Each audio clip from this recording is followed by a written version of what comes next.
नमस्कार विद्यार्थियों, हम पढ़ रहे हैं 12th chemistry lesson number 4 D एवं एफ ब्लॉक के तत्व, जिसमें हमने पिछली क्लास में पढ़ा था डी ब्लॉक के तत्वों का इलेक्ट्रॉनिक विन्यास। आज की क्लास में हम देखेंगे डी ब्लॉक के तत्वों के भौतिक गुणधर्म और उनकी परमाणु त्रिज्या किस प्रकार की होती है।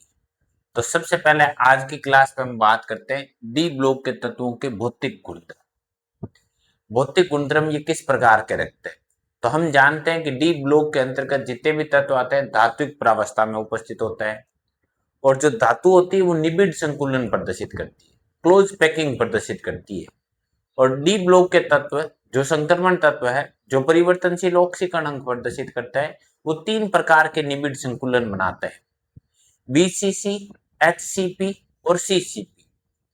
घनीय निबिड़ संकुलन बनाते हैं, काय केंद्रित निबिड़ संकुलन बनाते हैं, षटकोणीय निबिड़ संकुलन बनाते हैं, और इन सब के पीछे कारण है उनकी धात्विक संरचना का होना।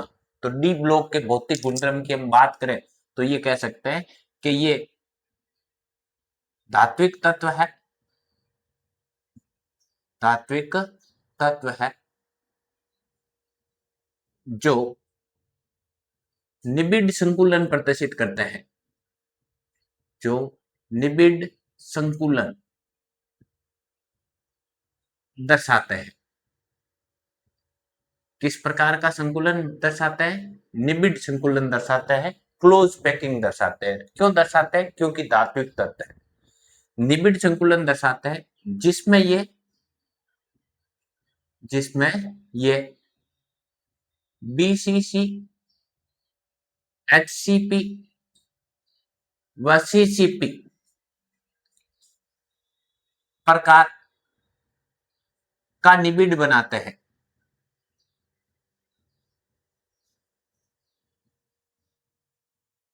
बीसीसी, एचसीपी या सीसीपी प्रकार का निबिड़ बनाते हैं। यह तीन शब्द प्रयुक्त हुए हैं। पहला शब्द है बीसीसी, इसका मतलब होता है काय केंद्रित निबिड़ संकुलन। काय केंद्रित निबिड़ संकुलन, अंत केंद्रित निबिड़ संकुलन। दूसरी बात करते हैं हम एचसीपी की।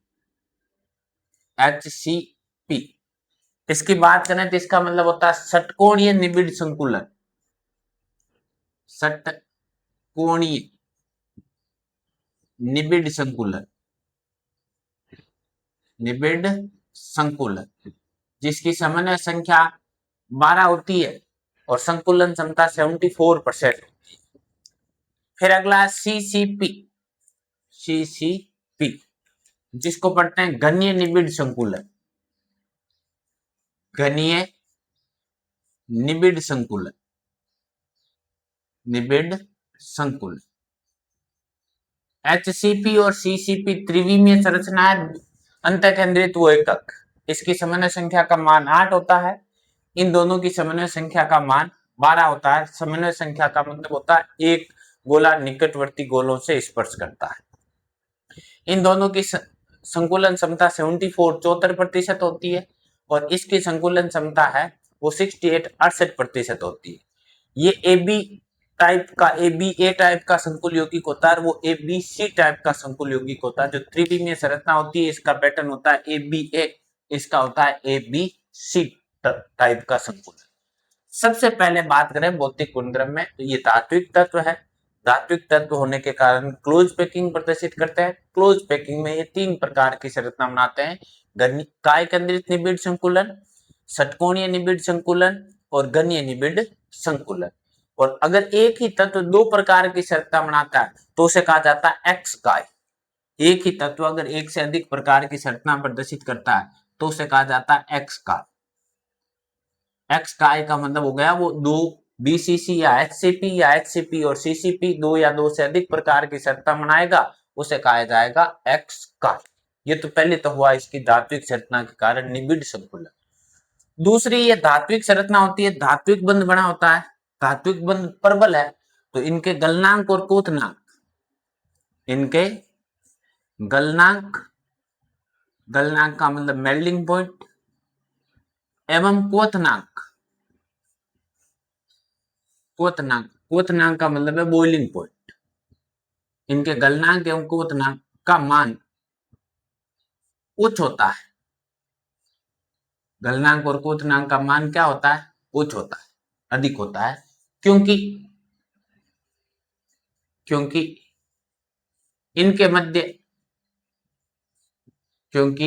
इनके मध्य प्रबल धात्विक बंध उपस्थित होता है। प्रबल धात्विक बंध उपस्थित होता है। प्रबल धात्विक बंध उपस्थित होता है। अगर इसमें आवर्त में बात करोगे तो ये जो गलनांक का मान है वो निर्भर करेगा अयुग्मित इलेक्ट्रॉनों की संख्या पर। तो आप ये कह सकते हो इनमें या इनके गलनांक का मान अयुग्मित इलेक्ट्रॉन की संख्या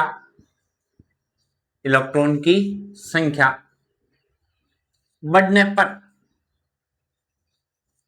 पर बढ़ता है और इलेक्ट्रॉन का युग्मन होने पर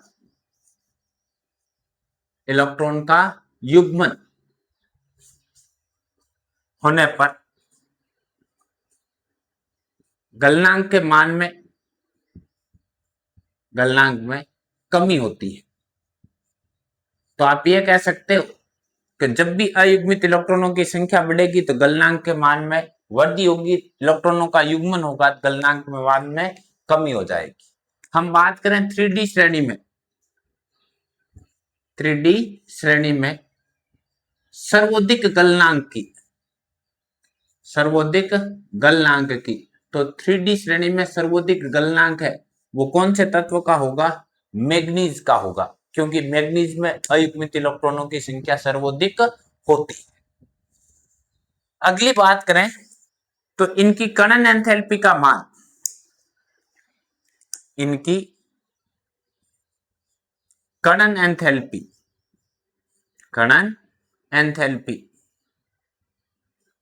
का मान उच्च होता है।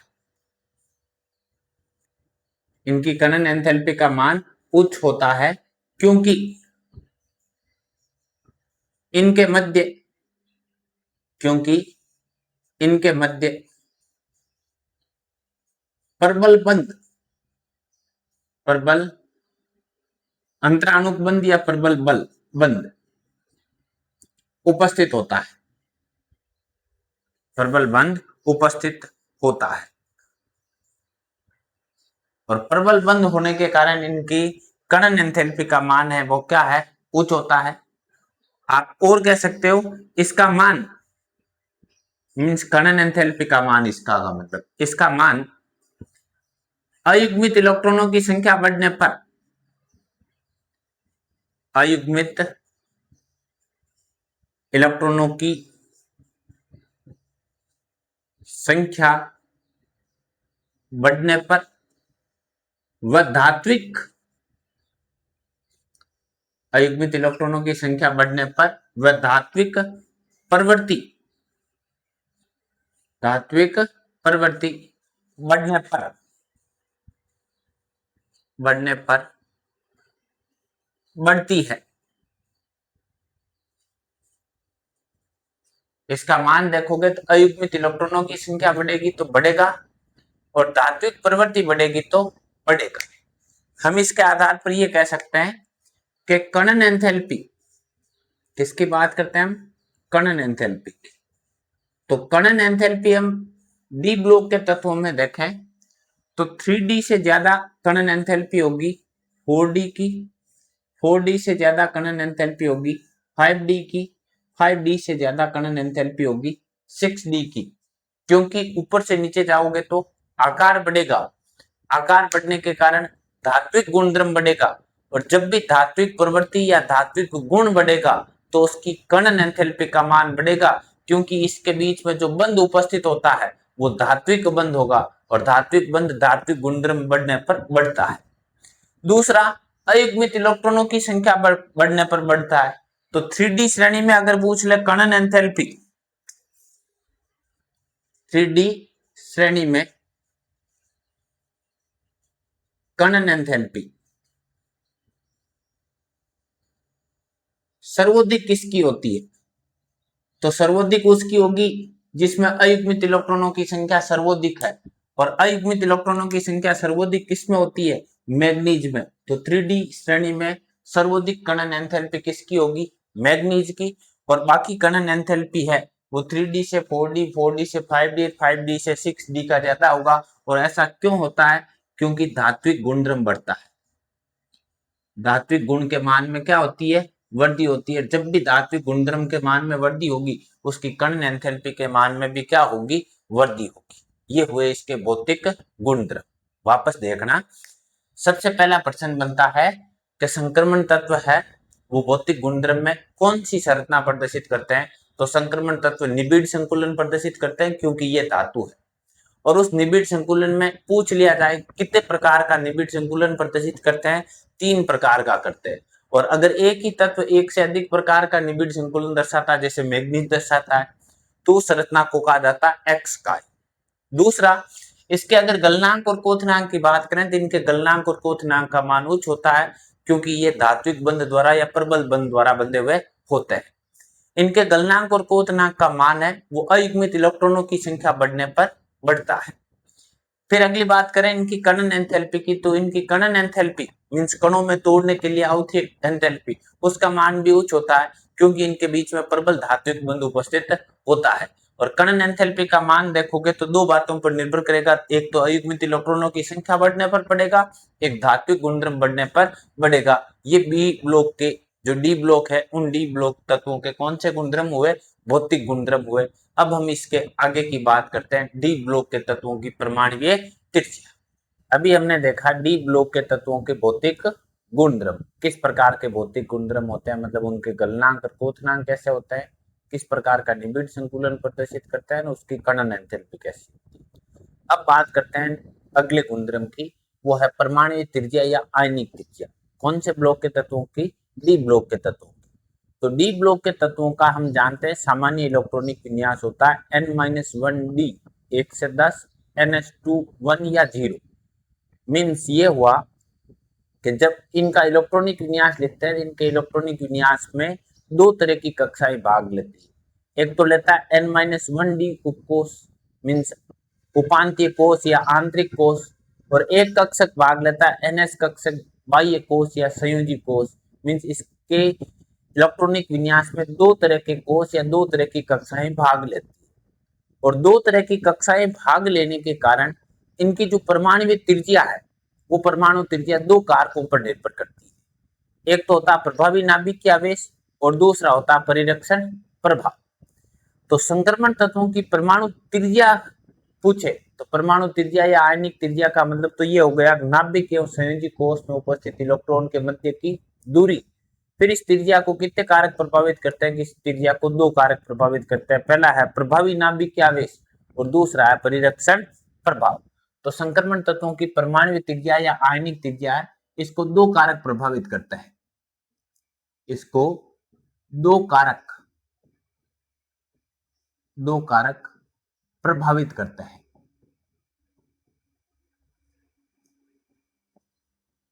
और दो कारक प्रभावित क्यों करते हैं? क्योंकि इनका सामान्य इलेक्ट्रॉनिक विन्यास होता है n-1d, 1 से 10, ns2 दो तरह की कक्षाएं भाग लेती है, इसलिए दो कारक प्रभावित करते हैं। ये दो कारक कौन कौन से हैं? तो ये दो कारक, पहला कारक तो है प्रभावी नाभिकीय आवेश, प्रभावी नाभिकीय आवेश, जिसको आप Z इफेक्टिव के द्वारा प्रदर्शित कर सकते हो। और किसे कहते हैं? हमने 11th क्लास में इसकी डिटेल में व्याख्या पढ़ी है कि किसी भी संयोजी कोष में उपस्थित इलेक्ट्रॉन पर लगने वाला वह बल जो इलेक्ट्रॉन को नाभिक की ओर खींचता है उसे कहते हैं प्रभावी नाभिकीय आवेश। मतलब इलेक्ट्रॉन पर लगने वाला वह बल जो इलेक्ट्रॉन को नाभिक की ओर खींचता है। जब इसका मान बढ़ेगा तो इलेक्ट्रॉन नाभिक के निकट आएगा, इस कारण त्रिज्या के मान में क्या होगी? कमी होगी। तो आप ये कह सकते हो प्रभावी नाभिकीय आवेश बढ़ने पर परमाणु त्रिज्या के मान में कमी होती है तो आप ऐसे पढ़ सकते हो कि परमाणु त्रिज्या है वो व्युत्क्रमानुपाती होती है प्रभावी नाभिक के आवेश, और प्रभावी नाभिक के आवेश संक्रमण तत्वों में तब बढ़ेगा जब अयुग्मित इलेक्ट्रॉनों की संख्या बढ़ेगी। दूसरा, इसकी परमाणु त्रिज्या को प्रभावित करने वाला कारक है परिरक्षण प्रभाव। यह प्रभाव तब देखने को मिलता है जब किसी परमाणु पर दो तरह के कोष भाग लेते हैं त्रिज्या के निर्धारण में, आंतरिक और संयोजी दोनों कक्षक होते हैं। प्रभावी नाभिक के आवेश के बाद में दूसरा परिरक्षण प्रभाव, जिसको आप पढ़ सकते हो सराउंडिंग इफेक्ट। इसका मतलब क्या होता है, इसका भी हमने 11th क्लास में डिटेल में व्याख्या पढ़ी कि जब आंतरिक कक्षक पूर्ण पूरित होता है तो नाभिक अपना प्रभाव संयोजी कोष के इलेक्ट्रॉन पर नहीं रख पाता है। आंतरिक कक्षक पूर्ण पूरित होगा तो नाभिक अपना प्रभाव संयोजी कोष के इलेक्ट्रॉन पर नहीं रख पाएगा। संयोजी कोष पर नाभिक का प्रभाव टूटते ही आंतरिक कक्षक के इलेक्ट्रॉन और संयोजी कक्षक के इलेक्ट्रॉन के मध्य प्रतिकर्षण होगा, और नाभिक का प्रभाव कम हो गया तो उस प्रतिकर्षण के कारण इलेक्ट्रॉन नाभिक से दूर जाएगा, और इलेक्ट्रॉन नाभिक से दूर जाने के कारण त्रिज्या के मान में क्या होगी, वृद्धि होगी। तो आप ये कह सकते हो कि परमाणु त्रिज्या है वो समानुपाती होती है परिरक्षण प्रभाव के, सराउंडिंग इफेक्ट के, और परिरक्षण प्रभाव उन तत्वों में देखने को मिलेगा अधिक जहां आंतरिक कक्षक है वो पूर्ण पूरित होता है या आंतरिक कक्षक में इलेक्ट्रॉनों का युग्मन होता है। तो संक्रमण तत्वों की परमाणु त्रिज्या दो कारकों पर निर्भर करेगी, प्रभावी नाभिक के आवेश और परिरक्षण प्रभाव। प्रभावी नाभिक के आवेश का मतलब तो ये हो गया संयोजी कोष के इलेक्ट्रॉन पर लगने वाला बल जो इलेक्ट्रॉन को नाभिक की ओर खींचता है। जब भी ये बढ़ेगा तो परमाणु त्रिज्या के मान में कमी होगी, और संक्रमण तत्वों में इसका मान तब बढ़ेगा जब अयुग्मित इलेक्ट्रॉनों की संख्या बढ़ेगी। दूसरा, परिरक्षण प्रभाव, सराउंडिंग इफेक्ट। आंतरिक कक्षक पूर्ण पूरित होता है तो नाभिक अपना प्रभाव संयोजी कोष के इलेक्ट्रॉन पर नहीं रख पाता है, और संयोजी कोष के इलेक्ट्रॉन पर नहीं रखने के कारण आंतरिक कक्षक और संयोजी कक्षक के इलेक्ट्रॉनों के मध्य रिफ्लेक्शन होता है, प्रतिकर्षण होता है। इस कारण इलेक्ट्रॉन नाभिक से दूर जाएगा, इलेक्ट्रॉन नाभिक से दूर जाएगा, इस कारण त्रिज्या के मान में वृद्धि होगी, और ये तब देखने को मिलता है जब आंतरिक कक्षक है वो पूर्ण पूरित होता है। आंतरिक कक्षक पूर्ण पूरित होगा तो ये प्रभाव बढ़ेगा। अब हम ये परमाणु त्रिज्या देख लेते हैं 3D श्रेणी में। प्रथम संक्रमण श्रेणी में परमाणु त्रिज्या देखने का प्रयास करते हैं। 3D श्रेणी के तत्वों की बात करोगे तो ये 3D श्रेणी के तत्व है जो स्कैंडियम से शुरू होती है और जिंक तक है। पहले तत्वों की बात करें तो स्कैंडियम, दूसरा titanium, vanadium, chromium, manganese, iron, cobalt, निकल, कॉपर, और लास्ट तत्व है जिंक। परमाणु क्रमांक 21 से लेकर के 30 तक के तत्व है। ये तो हमने लिख दिए 3D श्रेणी के तत्व। फिर इनका लिख देते हैं हम इलेक्ट्रॉनिक विन्यास। इनका इलेक्ट्रॉनिक विन्यास किस प्रकार का, ताकि आपकी जानकारी बढ़े। इलेक्ट्रॉनिक विन्यास लिखोगे तो पहले तो अक्रिय गैस आ जाएगी आर्गन। आपने अभी पढ़ा इसका इलेक्ट्रॉनिक विन्यास पिछली क्लास में 3D1 4s2। इसका इलेक्ट्रॉनिक विन्यास होता है आर्गन 3D2 4s2। इसका इलेक्ट्रॉनिक विन्यास होता है आर्गन 3D3 4s2। क्रोमियम का परिवर्तित हो जाता है, इलेक्ट्रॉनिक विन्यास होता है आर्गन 3D5 4s2 की बजाय 1। मैग्नीज का इलेक्ट्रॉनिक विन्यास होता है आर्गन 3D5 4s2। आयरन का इलेक्ट्रॉनिक विन्यास होता है आर्गन 3D6 4s2। कोबाल्ट का इलेक्ट्रॉनिक विन्यास 27 का 3D7 4s2। निकल का इलेक्ट्रॉनिक विन्यास होता है आर्गन 3D8 4s2। कॉपर में परिवर्तित हो जाता है, 9 की बजाय 10 हो जाएंगे तो आर्गन 3D10 4s1। और जिंक का इलेक्ट्रॉनिक विन्यास होता है आर्गन 3D10 4s2। ये हो गया इन तत्वों का सामान्य इलेक्ट्रॉनिक विन्यास। पहले तो 3D श्रेणी के एलिमेंट देख लिए हमने, फिर इनका देख लिया इलेक्ट्रॉनिक विन्यास। अब हम बात करते हैं प्रभावी नाभिक के आवेश और परिरक्षण प्रभाव की। इन दोनों की बात करेंगे। यहाँ पर एक तो देखेंगे प्रभावी नाभिक के आवेश और दूसरा देखेंगे परिरक्षण प्रभाव, ये दोनों मान किस प्रकार से बदलते हैं। तो हम बात करते हैं पहले प्रभावी नाभिकीय आवेश। तो अभी हमने बात कही कि प्रभावी नाभिकीय आवेश तब बढ़ेगा जब डी कक्षक में आंतरिक कक्षक में अयुग्मित इलेक्ट्रॉनों की संख्या बढ़ेगी। तो यहाँ से देखो डी में 1 इलेक्ट्रॉन है, 2 है, 3 है, 5 है, 5 है। डी में जब तक 5 इलेक्ट्रॉन आएंगे, 5 ही कक्षक होता है, इसका अयुग्मित इलेक्ट्रॉनों की संख्या बढ़ेगी। तो हम ये कह सकते हैं कि स्कैंडियम से लेकर के मैग्नीज तक, कहां से कहां तक हमने यहाँ वापस उल्लेख कर दिया, स्कैंडियम से लेकर के मैग्नीज तक अयुग्मित इलेक्ट्रॉनों की संख्या बढ़ती है। कारण भी लिख दिया आपने, क्या होता है यहाँ पर, अयुग्मित इलेक्ट्रॉन की संख्या में वृद्धि होती है। अयुग्मित इलेक्ट्रॉन की संख्या में क्या होती है, वृद्धि होती है। अयुग्मित इलेक्ट्रॉन की संख्या में वृद्धि होने पर या होने के कारण इसका प्रभावी नाभिकीय आवेश है वो परिरक्षण प्रभाव की तुलना में क्या होगा, अधिक होगा।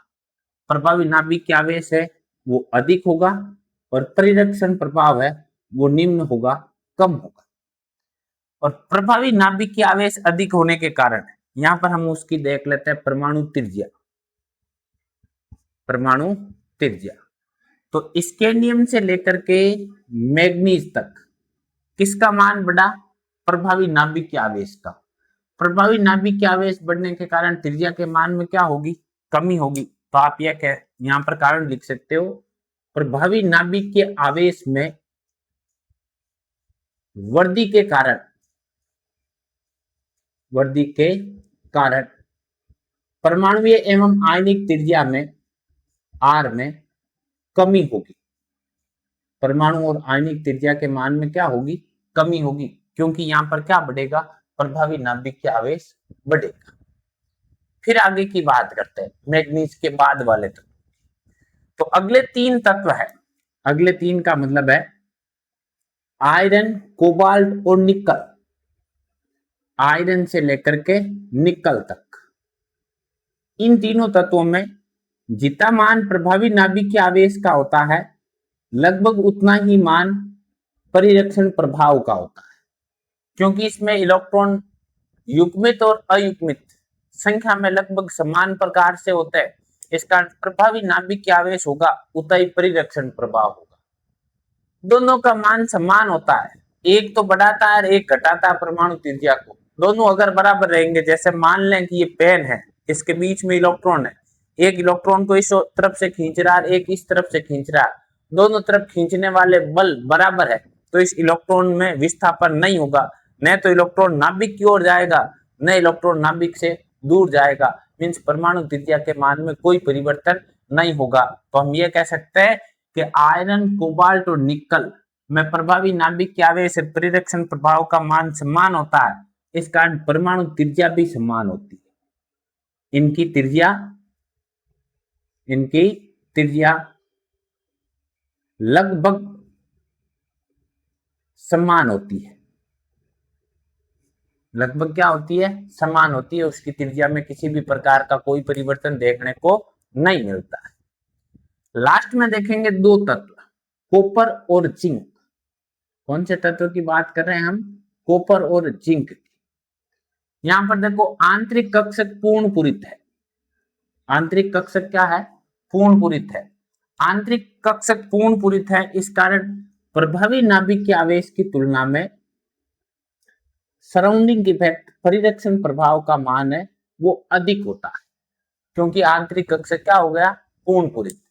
और जब परिरक्षण प्रभाव बढ़ेगा तो इलेक्ट्रॉन नाभिक से दूर जाएगा। इलेक्ट्रॉन नाभिक से दूर जाने के कारण त्रिज्या के मान में क्या होगी, वृद्धि होगी। तो आप ये कह सकते हो यहाँ परिरक्षण प्रभाव उच्च होने के कारण सराउंडिंग इफेक्ट में वृद्धि के कारण त्रिज्या में, परमाणु त्रिज्या में आर में वृद्धि होती है। परमाणु त्रिज्या में क्या होगी, वृद्धि होगी।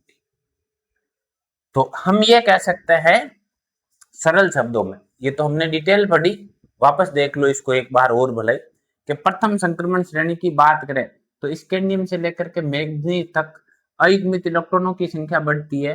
इस कारण प्रभावी नाभिक आवेश प्रभावी होगा। प्रभावी नाभिक आवेश प्रभावी होने के कारण त्रिज्या के मान में कमी होगी। आयरन से निकल तक प्रभावी नाभिक की आवेश व परिरक्षण प्रभाव समान सा होता है, इस कारण परमाणु त्रिज्या भी समान सी होगी। कॉपर और जिंक में आंतरिक कक्षक पूर्ण पूरित होता है। आंतरिक कक्षक पूर्ण पूरित होने के कारण परिरक्षण प्रभाव प्रभावी होगा और परिरक्षण प्रभाव प्रभावी होने के कारण परमाणु त्रिज्या में वृद्धि होती है। अर्थात हम ये कह सकते हैं कि संक्रमण तत्वों की परमाणु त्रिज्या दो कारकों पर निर्भर करने के कारण प्रभावी नाभिक के आवेश और परिरक्षण प्रभाव पर निर्भर करने के कारण अनियमित रूप से परिवर्तित होती है। अर्थात पहले संक्रमण श्रेणी में मींस बाहर से गाए जाने पर परमाणु त्रिज्या में कमी होती है, फिर परमाणु त्रिज्या लगभग समान होती है और अंत में परमाणु त्रिज्या के मान में क्या होती है, वृद्धि होती है। ये संक्रमण तत्वों की परमाणु त्रिज्या परिवर्तित होने के कारण और किस प्रकार से होती है वो। अब हम संक्रमण श्रेणियों में देखते हैं। प्रथम संक्रमण श्रेणी, द्वितीय संक्रमण श्रेणी, तृतीय संक्रमण श्रेणी और चतुर्थ संक्रमण श्रेणी। इसका अगर हम क्रम लिखें तो हम ये कह सकते हैं कि 3D के नीचे की तरफ होगा 4D के नीचे की तरफ होगा 5D के नीचे की तरफ होगा 6D। और आप जानते हो वर्ग में ऊपर से नीचे जाने पर कोषों की संख्या बढ़ती है और कोषों की संख्या बढ़ने के कारण इलेक्ट्रॉन नाभिक से दूर जाएगा, त्रिज्या के मान में क्या होती है, वृद्धि होती है। तो क्रम होना चाहिए ऐसा, इनका क्रम क्या होना चाहिए कि 3D से ज्यादा परमाणु त्रिज्या होनी चाहिए 4D की, 4D से ज्यादा परमाणु त्रिज्या होनी चाहिए 5D की और 5D से ज्यादा परमाणु त्रिज्या होनी चाहिए किसकी, 6D की। परंतु हम जानते हैं कि 4D और 4D से 5D पर जाता है तो लेंथेनम के बाद में लेंथेनाइट श्रेणी के 14 तत्व आते हैं। 5D श्रेणी में 5D श्रेणी के तत्वों से पहले मींस लेंथेनम के बाद 4F श्रेणी के तत्व आते हैं जो लेंथेनाइट श्रेणी है, मींस 4F श्रेणी है जो एक आवर्त के तत्व है। लेंथेनाइट श्रेणी में केवल प्रभावी नाभिक आवेश प्रभावी होता है और प्रभावी नाभिक आवेश प्रभावी होने के कारण लेंथेनाइट का नियमित तौर पर संकुचन होता है, जिसको आप लेंथेनाइट संकुचन कहते हो। सरल शब्दों में ये कह सकते हो लेंथेनाइट श्रेणी में 4F श्रेणी में प्रभावी नाभिक आवेश प्रभावी होता है, इस कारण लेंथेनाइट श्रेणी में परमाणु त्रिज्या में नियमित तौर पर कमी होती है। इस कमी को कहते हैं लेंथेनाइट संकुचन और लेंथेनाइट संकुचन के कारण ही परमाणु त्रिज्या का क्रम तो यहाँ ऐसा होना चाहिए, डी श्रेणी में 3D से ज्यादा 4D, 4D से ज्यादा 5D, 5D से ज्यादा 6D, परंतु यहाँ पर लेंथेनाइट संकुचन होता है 5D से पहले, इसलिए 4D और 5D की परमाणु त्रिज्या लगभग समान होती है। तो ऐसा पूछा जाता है 4D और 5D की त्रिज्या समान होती है, समान होती है क्यों? तो क्योंकि 5D से पूर्व एलन संकुचन होता है। 5D से पूर्व क्या होता है, लेंथेनाइट संकुचन होता है और लेंथेनाइट संकुचन के कारण ही 4D और 5D श्रेणी के तत्वों का परमाणु आकार लगभग क्या होता है, समान सा होता है। ये लेंथेनाइट संकुचन के प्रभाव में भी पढ़ेंगे और यहाँ जानकारी में भी रखना। क्रम तो होना चाहिए 3D से ज्यादा 4D, 4D से ज्यादा 5D, 5D से ज्यादा 6D, ये आर का क्रम, त्रिज्या का क्रम ऐसा होना चाहिए। बट 4D और 5D का परमाणु आकार लगभग समान होता है, तो उसका कारण है 5D से पूर्व कौन से तत्व आते हैं, लेंथेनाइट श्रेणी के तत्व आते हैं जिनमें एलन संकुचन होता है, लेंथेनाइट संकुचन होता है। ये हुई आज की क्लास, जिसमें सबसे पहले तो हमने देखा डी ब्लॉक के तत्वों के भौतिक गुणधर्म, जिसमें 3 बातें महत्वपूर्ण है, एक धात्विक संरचना निबिड़ संकुलन, दूसरा गलनांक एवं कोचनांक और तीसरा कणन एंथैल्पी। उसके बाद में परमाणु त्रिज्या किन कारकों पर निर्भर करती है, 3D श्रेणी में इसका क्रम किस प्रकार से परिवर्तित होता है या अनियमित परिवर्तित होता है, क्यों होता है, और डी श्रेणियों में देखेंगे तो 4D और 5D का आकार लगभग समान सा होता है, ऐसा क्यों, ये इससे संबंधित सारे प्रश्न पूछे जाते हैं। ये आज की क्लास अगर आपको ठीक लगी, आपके समझ में आया, तो हमारे चैनल को लाइक करें, शेयर करें एवं सब्सक्राइब करें। धन्यवाद।